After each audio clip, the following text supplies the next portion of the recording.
Local programming on KRWG Public Media made possible in part by viewers like you.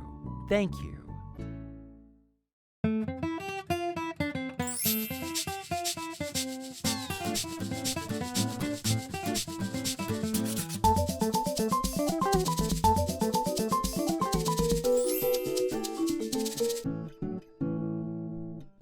Hello and welcome to Fronteras, a Changing America. I'm your host, Anthony Moreno.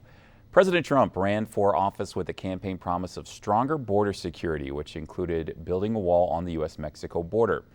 Since the president has taken office, we have seen a change in immigration policy with a focus on stricter enforcement at the border. We have also witnessed a dramatic rise in people seeking asylum at the U.S.-Mexico border. Also capturing national attention has been the treatment of migrants seeking asylum by U.S. federal immigration officials. Today, we hear from a mayor of a border community in New Mexico to help us learn more about how immigration and border security policies have impacted life on the border. Please welcome the mayor of the city of Sunland Park, New Mexico, Javier Perea. Thank you so much for being with us. No, thank you for having me. I appreciate the invitation, and it's also good to be back at New Mexico State University, where I came here several years ago. Well, it's great to have you back and to talk about so many important issues and to really gain an understanding of what life is like living on the border. Now, your city is around 16,000 people, is that correct? That's correct. The estimated census actually puts us at about 17,000 now with the growth that we've seen in the community. But I speculate we're at about 20,000. We continue to add housing within the city of Sunland Park, and there's about 2,000 to 3,000 new homes that have been authorized for construction by the city council. So we continue to grow, and we're one of the fastest growing cities in the state of New Mexico. Now, your city is also very close to El Paso, the west side of El Paso, which is also growing dramatically, and you have a lot of industry as well located near your community. Absolutely. West of us, we have the Santa Teresa Industrial Park that's growing, and also especially after the move of Union Pacific out there with a $450 million investment in that area. But we also have El Paso, West El Paso to the east of us. And West El Paso is actually landlocked, so you have the Franklin Mountains east of that, which has locked the land there, and then you have New Mexico, or Sunland Park, just west of the west side of El Paso. And from there you can actually, from my office actually in Sunland Park, you can walk into El Paso or you can walk into Mexico. So we're right at the point where New Mexico meets Texas and Chihuahua. What is life like in Sunland Park? What is life like on a regular basis? Can you kind of give our audience an understanding? Absolutely. As the state of Sunland Park is actually a very safe community. It's one of the safest communities in the state of New Mexico and within the top 10 percentile in the nation. It is a very quiet community. It is a predominantly low-income community so far, but I think those demographics are going to be slowly changing as we continue this growth within the city. In the northern side, we see a lot of construction of new homes. In the southern side, you have people who have been there established for 30, 40, 50 years, even before the city was incorporated. But it is a very quiet community so far, and many occasions it's a pass-through for commerce as well.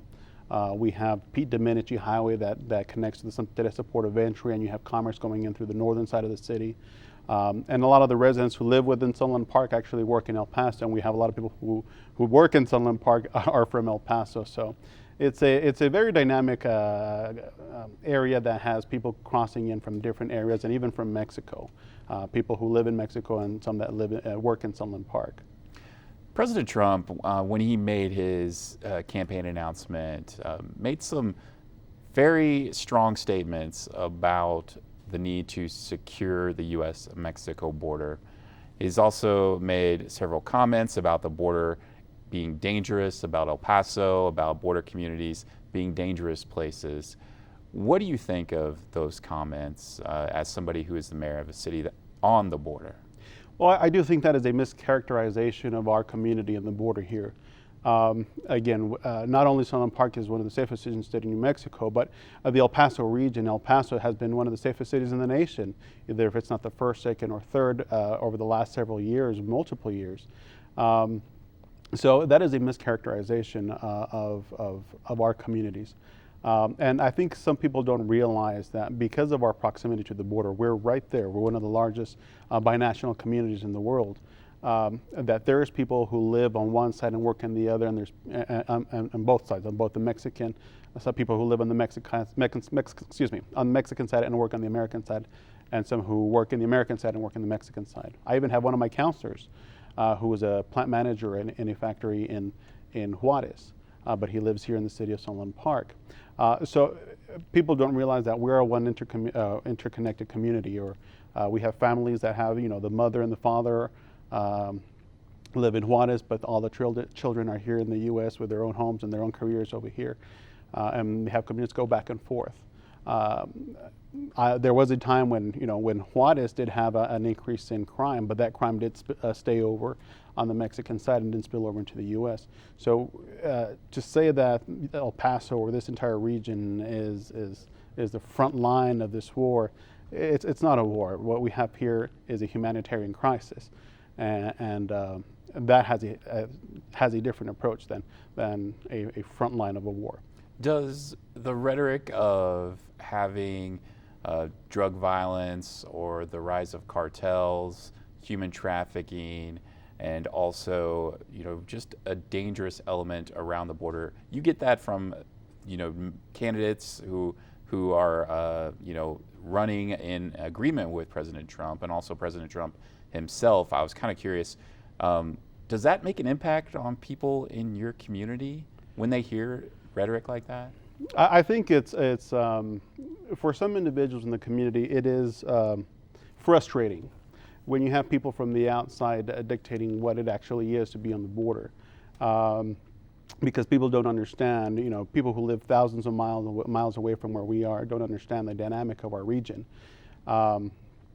So it is frustrating when you have outside influences saying, what it's like over here, or you have elected officials who come down and just visit for one day and paint a picture of what it is like to be at the border.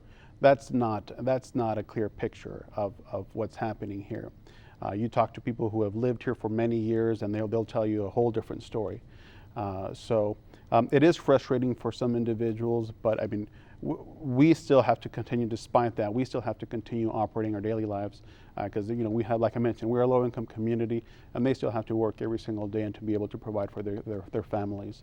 So that continues, and at our level, at the elected officials level, we try to counter that argument by doing such appearances such as this today, or even talking to national media when possible. Over the last year, we've seen a dramatic rise in migrants seeking asylum in the United States. There's been many reports of migrants seeking asylum, and many groups of hundreds being detained by Border Patrol in your city, right, in and around your community. When this began to happen, did it make an impact on your community in any way? It really hasn't made that big of an impact in our community, because we have law enforcement presence there on a regular basis, from our local Sunland Park Police Department to Border Patrol. We are right there at the point where New Mexico meets Mexico and Texas.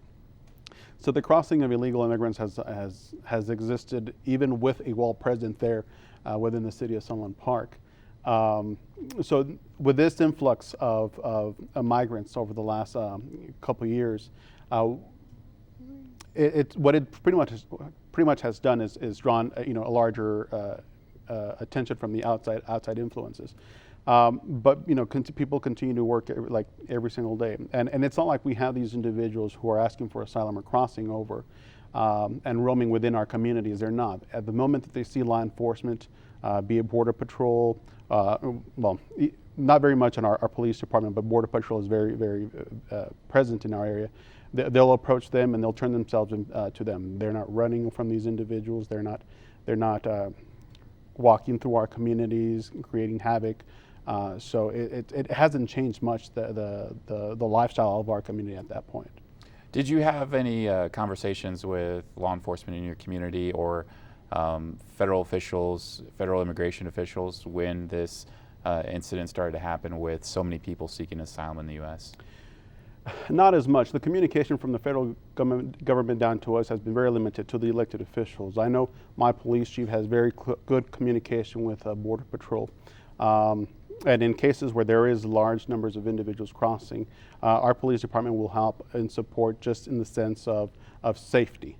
because we don't want an incident to happen where there is, something were to happen to a Border Patrol agent, or if there's medical attention. Our fire department has responded to these moments when we have individuals cross over, to make sure that everyone has water and has the proper resources to stay alive. But it's the communication is there within those two agencies, or our police department and the Border Patrol, and we make sure that we work together to ensure that they can maneuver through the deserts within our city. So we work with them in that sense, but we don't do any enforcement of immigration laws. That is solely a federal issue, and that's what they're responsible for.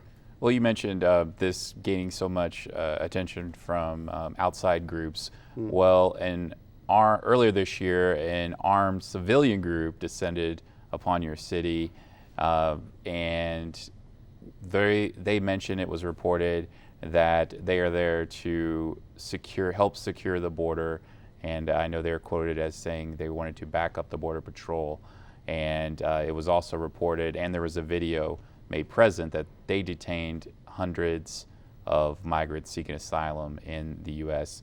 When this incident happened, what were your thoughts? What were your concerns?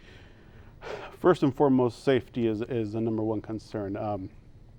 With this particular group that was there, I mean, when we have individuals coming in from the outside trying to act as law enforcement officials, it complicates the situation for those who actually are trained professionals to do this type of or this line of work. So when you have individuals who are armed with weapons, and a possibility can exist where they have to point that weapon or they have to shoot that weapon without proper accountability, without proper training, that creates a safety concern for us. A second is the area in which they were, in the area that we're in. It's mountainous. There's cliffs. We found dead bodies up on the mountain, and that's have been for people who crossed that area. If you were to have someone one of these individuals out there who were to fall without any response or anyone else there to monitor, that individual could pass away there as well without anyone being able to hear the calls for help. So you're saying this is a dangerous terrain? Yes, the area where Mount Cristo Rey is, it is very mountainous. It's this mountain that's just right in the middle of this metropolitan area, but it is a dangerous terrain. So the safety concerns are our biggest issue, because we still have an obligation to respond to those situations. But when you have these individuals also, if there was to be an engagement, if actually there was a shot fired from the Mexican side and they shoot back into Mexico, what rules of engagement are they going to be following? What accountability exists for groups that come in and engage in this type of behavior? That's the concern that we worry about. There is trained professionals that receive the proper training and know how to respond to these situations. And when you have people coming in, such groups like this militia, that is a bit of concern to us. Did they let you know they were there or coming down?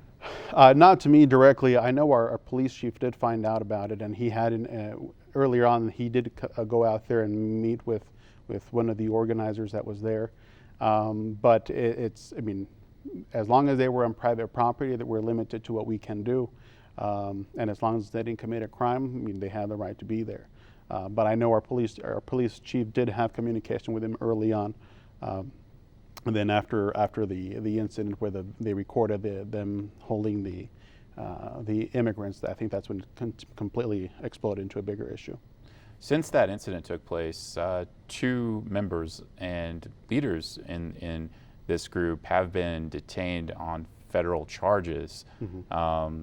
What are your thoughts when you heard news of that happening in your community? This happened afterwards, of course. Well, and that goes back to the concern about, okay, we don't know who's coming into those areas and who are patrolling that area, who are coming into our community with weapons. And one of the issues was that it was a former felon who had a weapon. We don't know how that individual is going to react. I'm not sure if you heard of the incident where there was another individual, I believe he was coming in from Oklahoma, mm-hmm. and made a statement about, why aren't we lining them up and shooting them? Why don't we go back to I think Nazi times or German times and go and lining them up and shooting them? That type of mentality is concerning, because out in the desert, who knows if that's actually happening? But we still, everyone still has certain rights that need to be protected, and just saying something like that, lining them up and shooting them, it is a concern, because who knows, that it might not even be an illegal immigrant that they might be getting.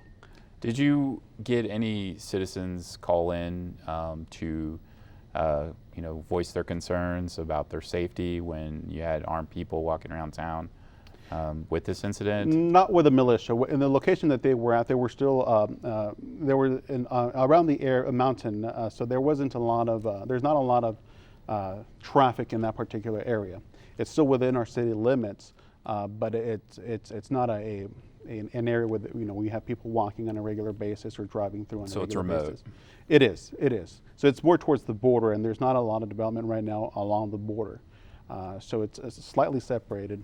Now I want to move on and talk about something else that of course has gained national attention, and that is the construction of a privately funded border wall. Mm-hmm. The organization, I believe it's called We Build the Wall, crowd raised around $20 million mm-hmm. to build a wall in Sunland Park. Did this surprise you and your administration when you found out news that this was happening? It was a surprise, because what I'm informed is that they came into, we were informed that they were building a wall, there was something happening on the site on a particular Wednesday.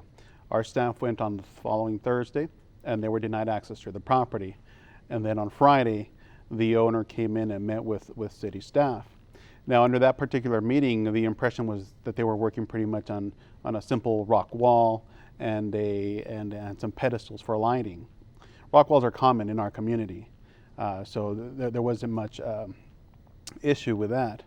But after that, the staff went and inspected the pedestals, and they saw that they were doing some grading, and they said, well, okay, pretty much you can continue, but just make sure that you come into compliance with everything. But lo and behold, over the weekend, they show that, or they build up this entire this much bigger wall, but much bigger fence than was originally portrayed being worked on to the city staff at that point. So then you have Memorial Day weekend. The Tuesday afterwards, you have the administration issued a stop work order, and then that's when it just completely blew up. And you had, I guess they posted on their social websites to call City Hall, tell them to support it. They've issued a bogus order, but they in reality had never gotten any real permit to build a facility. But they had been been doing work out there even way before that 1 week or that previous week. So when work and construction was halted on this wall, which was on private land, I wanted to kind of get an understanding of what it was like for you. It was reported that you were getting threats at that time. Is that true? Yes, that Tuesday is when the threats started. What type of threats? Some were threats to death threats to me and my family, to some of the staff, to some of the counselors also. Most of those were called in. Even some were called into Doña Ana County, but there were the county was like, he doesn't work here for the county. He works at the city of Sunland Park. But I think I had 5 death threats called into Doña Ana County. And then I also got an influx of emails, close to 6,000 emails, saying that you need to support it. Some emails were very decent, and we appreciate support and reconsider your decision and things like that, which is understandable and very reasonable, and I appreciate that.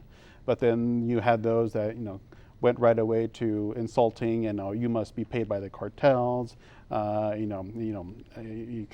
me derogatory names because of my ethnicity. So this was like racist threats too. Yes, absolutely. And then other things. Well, we should build a wall on this side, and you should go back to Mexico. And so it was a bunch of crazy stuff, and I'm still sorting through all of those, just to make sure that if there are any other threats in there, that those are forwarded to the proper authorities. We even had one threat about that releasing all of our private information, including social security numbers and things like that. That Tuesday was very difficult, not only for me, but for a lot of the staff as well, who have never been in such a situation. And for example, the death threats are of concern because I believe that day we were going to have a council meeting, and we have counselors that take their kids to the city council meetings, and if something were to happen, that's something that they have to be cognizant about, whether or not it's safe for them to take their children to a city council meeting. And not too long after that, there was the incident in I believe it was Virginia, where there was a shooting at the city hall. So it's a reality for us when these type of issues happen, and then you have these death threats coming in. So it is of concern. But we did try to prepare and put law enforcement present in City Hall around that time, and then also they did patrols on occasion around my home to make sure that there wasn't any suspicious activity happening. Do you think that this is something that mayors and city councilors, leaders in other border communities need to be aware of, with this issue being such a controversial topic for so many people, a hot button issue? Absolutely, because the strategy here was to get everyone by surprise, I think. And in communities, there's communities even smaller than mine who do not have even, we're a community with limited resources, and you have much smaller communities with even less resources. So I think these communities have to be aware, of what happened with us, so that they can better prepare and maybe they can know what's going on or how to respond to such situations. My recommendation would be to be aware of what your resources are and what resources are available not only within your community but with your county and also within your particular state. But it can be taxing to a small municipality who has one person who does 4 or 5 different things. So there's a lot to learn from this experience. So today, as we have this interview, the privately funded border wall in your community is legal and in standing and up to date on permits? Is it? No, there was 2 permits that were issued. One was for the pedestals themselves for the lighting, and then for the wall structure itself. The third one, is for the grading, and that has been going back and forth with our engineers. It's been a couple of weeks since I've had an update on the issue, but I know they were going back and forth to addressing water flows and things of that nature. So that one hasn't been issued yet to my knowledge at today. So the structure itself, we're just going to make sure that everything is in compliance with city ordinance, being that it is on private property. And if it's within compliance with city ordinance, then it would be able to remain. If it's not, they would have to either get a variance for that issue or bring it down, depending what the council at the end decides. Now, the group recently had a symposium at this wall, which drew national figures, national conservative figures, and people who are very supportive of the president and his mission in securing the border. I'd like to hear kind of your thoughts on, your city being the focus of a national issue and how you think it's going to impact your community. Do you have any concerns about that? Well, the frustrating part, like I mentioned earlier, is the fact that people are trying to push their own agenda with false information. I think to perpetuate the idea that this wall is going to curb illegal immigration entirely, it's completely false. We've had a wall or a fence within the city of Sunland Park ever since the Bush administration and even the El Paso region. What that has done is pretty much curb some of the petty crimes like theft and property damage, but not necessarily immigration. Immigration is going to continue to happen unless we start addressing the issues at a national level and in the countries from which it's originating from. So this idea that we're going to come here, build a wall, and create publicity, raise money, win races, it's frustrating because you're giving people a false sense of hope. The wall might help to a certain degree when it comes to those smaller issues, but the issue of immigration is much larger than a simple wall on private property. So it is frustrating to that regard. 2020 is just around the corner. Immigration, obviously, and the asylum policy of the United States really is on so many people's minds in the country. President Trump obviously it's an important topic to him. He wants to make it a top issue in the campaign. I'm a little curious. We're looking into next year. Do you have any concerns about so many people from national figures to whatever politicians may come down to the border and really shine a national spotlight on Sunland Park? What are your thoughts on that potentially happening? Yeah, I welcome people to come to my community, but I welcome them to also listen to all of the facts, not just to present their ideas and leave back with reinforcing those ideas. They have to be able to. Everyone has to be able to listen to the entire issue and not just one minute thing. Whether all these individuals coming into our community are going to change what's happening in our community, I don't think much is going to change within our community. I don't know what else to add, to be honest. It's just frustrating to be used as a political tool to advance their own agenda. But I mean, I'm a registered Democrat within the city of Sunland Park. We have a Republican mayor in El Paso, but we still have very common issues, and we still believe that the way to address the concerns here is not by one simple thing, one simple wall, one simple solution.